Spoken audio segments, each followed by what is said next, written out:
Audio Jungle.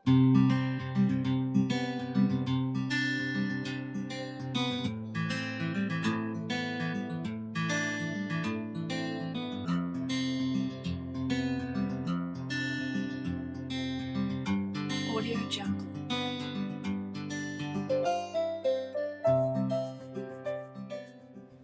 Guerrilla Food started like 20 years ago, I guess, basically, as an idea long before the name was there or anything.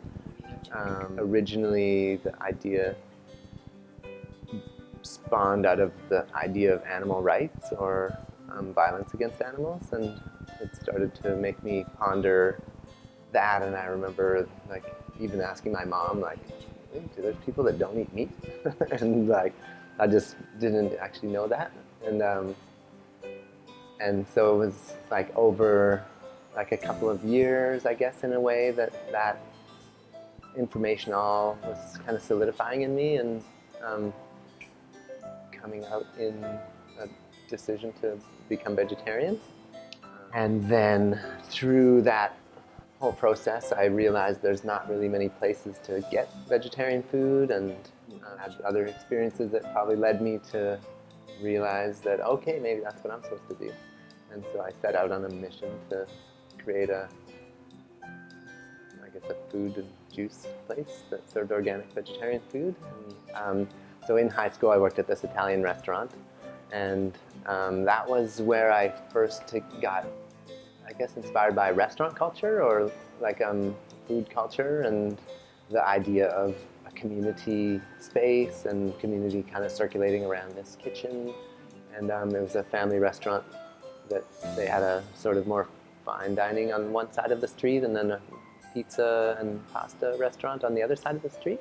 And it was through them that I learned a lot about like food ingredients, and learned that there's different kinds of tomatoes for different uses, or there's different kinds of, like, at the time, like meat or cheeses, like different qualities and different standards. I was living in Regina, and that was when I decided, okay, I'm going to open up a juice bar. And I started telling my mom about the idea, and she was saying I should write a business plan, and I started like working on that, and figuring out like where it would be and what it was going to be called and what it was going to have. And I just, I guess, started going down the path of what it actually would be, even though I felt like I had these limitations of, like, for me, that's what the restaurant is in a way. It's like a community space, and the food that we serve is meant to be of, like, I guess, the highest quality and the highest nutrition possible, and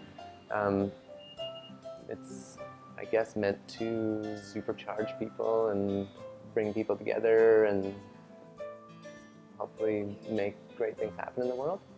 For me, I feel like organic food and vegetarian or vegan food could be the solution to most problems in the world, I feel. I've heard this quote that we could fix all the world's problems from the garden, and I really feel like that's true. Yeah, like I guess I often give credit to like a certain vein of punk rock music. Yeah. That like there's a certain, it's called straight edge punk rock in a way, and it's kind of like a movement of music and artists that really spoke out about not eating meat, not drinking, not smoking, not taking drugs, and I think that movement really inspired me a lot at that time. I try to think of every moment as an artistic expression, I guess one could say, or bringing art into our whole lives and every experience. Specifically, music is still a part of my life. I play probably my guitar more than anything. This past year I bought a trumpet, and so I'm practicing that. In that moment where I was choosing music or food, I acknowledged in myself that food or music is something that it brings me a lot of joy, and the feeling and the state of being that one can find themselves in playing music or doing art of any kind. I can have that anytime.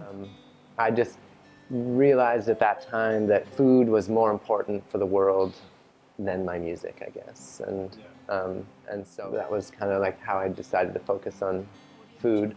But then I see teaching as a place that I should step into more so, because that could empower more people to help grow the restaurant and everything. And I find a lot of joy in it too as well.